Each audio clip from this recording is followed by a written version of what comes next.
The voice of the spell echoed in Sonny's ears. Prepare for appraisal. Sonny found himself in a space between dream and reality. It was an endless black void illuminated by a myriad of stars. Between those stars, countless strings of silver light were woven into a beautiful and inconceivably complex net, forming various nexuses and constellations. It was truly breathtaking. Somehow, Sonny understood that he was seeing the inner workings of the nightmare spell. He also couldn't help but think that it looked a lot like the celestial equivalent of a neural network. Did that mean the spell was alive? What did it want from him? How was it going to appraise him? And what would it mean if the spell was still unsatisfied? His questions were endless, and for decades, people had been speculating about the source and nature of the nightmare spell. The best answer they had come up with was that there was no way to know. The spell was neither alive nor dead, neither sentient nor mindless. It was more of a function than a creature. But Sonny was in no mood to ponder philosophical questions. He was eagerly awaiting his boon. That was the promise of surviving the first nightmare. Every awakened is granted something, and Sonny was long overdue to receive some help from life. The spell was still appraising his performance. However, the first reward seemed unrelated to the challenge Sonny had faced. You have received a memory, Puppeteer's Shroud. Sonny felt incredibly elated. Yes! Memories were useful items that dreamers could summon in times of need. This Puppeteer's Shroud apparently belonged to the Mountain King, and by slaying the beast, Sonny had taken ownership of the item. Sonny was almost ready to do a happy dance. The Mountain King was a high-ranking monster, an awakened tyrant by Sonny's estimation. Therefore, Sonny could conclude the creature's memory was also of awakened rank. Getting a strong tool like that was a stroke of incredible luck for Sonny. He'd now be well armed in any future nightmares. And he'd need any advantage he could get. The nightmare spell got increasingly difficult every time a dreamer was faced with a trial.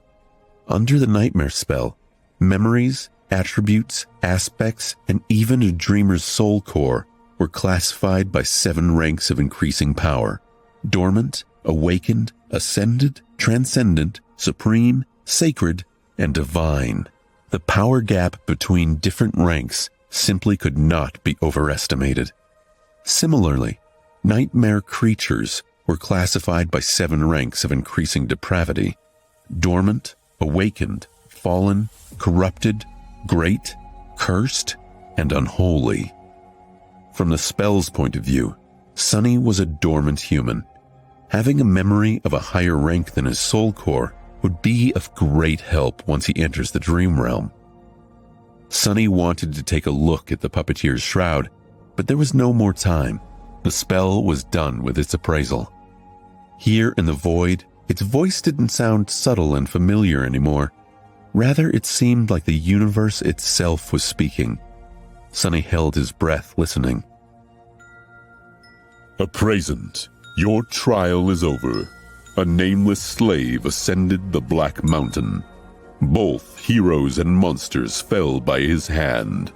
Unbroken, he entered the ruined temple of a long-forgotten god and spilled his blood on the sacred altar. The gods were dead, and yet they listened. Sonny blinked at the statement. From his perspective, he had been scrambling from one disaster to the next trying to survive, but to hear the nightmare spell's evaluation, he sounded badass. The voice continued. You have defeated a dormant beast, Mountain King's larva. You have defeated 3 dormant humans. You have defeated an awakened human, Greor of the 9.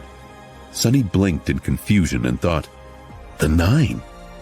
The 9 what? Was there more to Greor than he had realized? The voice didn't grant Sonny time to dwell. You have defeated an awakened tyrant, Mountain King. You have received the Shadow God's blessing. You have achieved the impossible. Final appraisal, glorious. Your treachery truly knows no bounds. That final part was not necessary as far as Sonny was concerned, but he was still pretty satisfied with the praise from the nightmare spell. He felt like his chances of evolving his aspect to an awakened or even an ascended one were pretty high.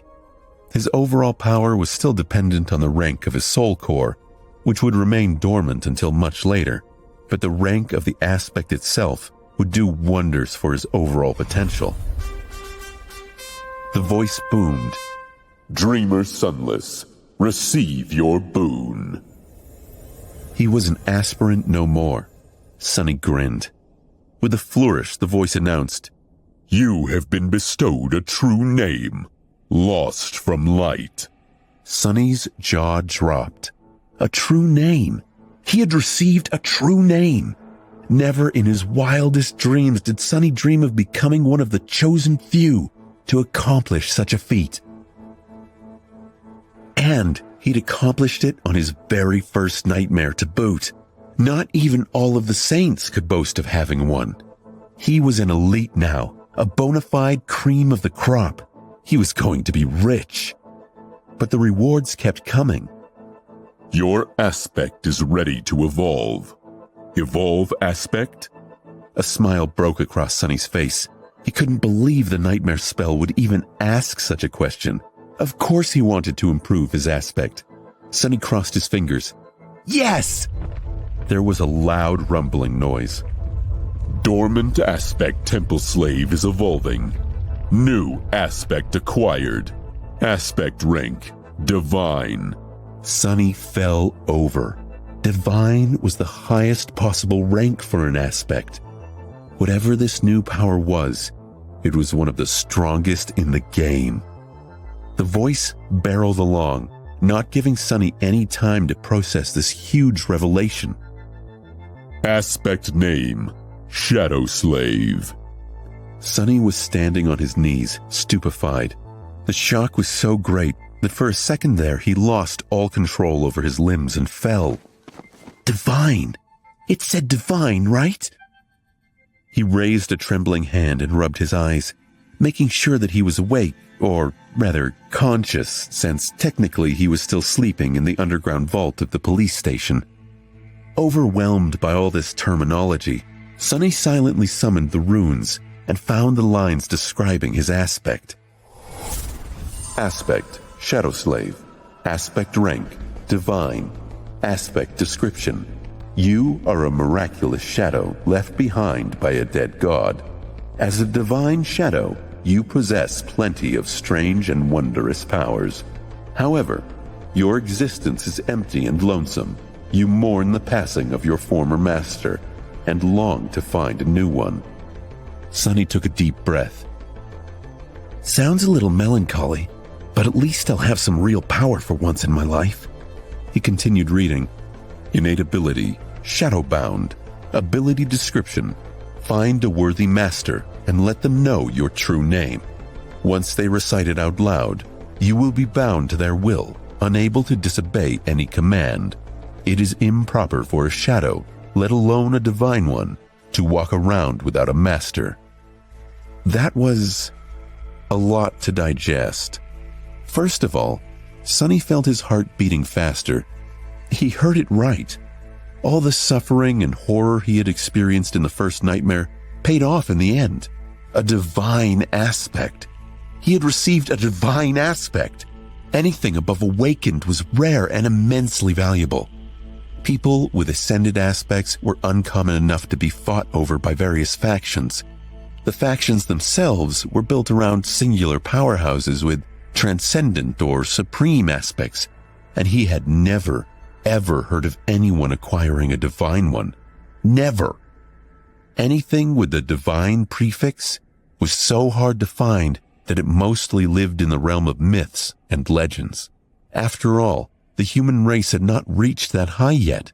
It was only slightly more than a decade since humans managed to finally conquer the third nightmare and received the ability to evolve their cores to transcendent rank.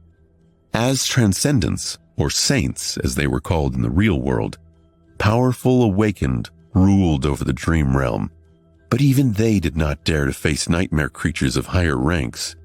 Everyone knew that theoretically you could have a memory, echo, or aspect of supreme, sacred, or divine rank, but to Sunny's knowledge, no one had ever earned one. Until now. Sunny grinned, driven half-mad by joy and arrogance. However, his jubilation was a little muddied. After all, there was that weird innate ability. Of course, he had no intention of becoming someone's magical slave with no free will of his own. To hell with that. All he had to do to avoid that fate was conceal his true name. No one except for him could see his status. That meant that Sunny just had to keep his mouth shut, and no one would know that he even had one. It meant giving up on all the benefits that someone who was bestowed a true name after the first nightmare was entitled to. But none of those benefits were worth his freedom. Besides, the honor of a true name was overshadowed by his divine aspect. The nightmare spoke again. The first seal is broken, awakening dormant powers. Sunny braced himself, eager to discover what his strange and wondrous powers would be. Wait, that's not the end. You've just had a free taste. Now get the full story on the Pocket FM app, link in description. Check out our next video and playlist, and don't forget to like, share, and subscribe.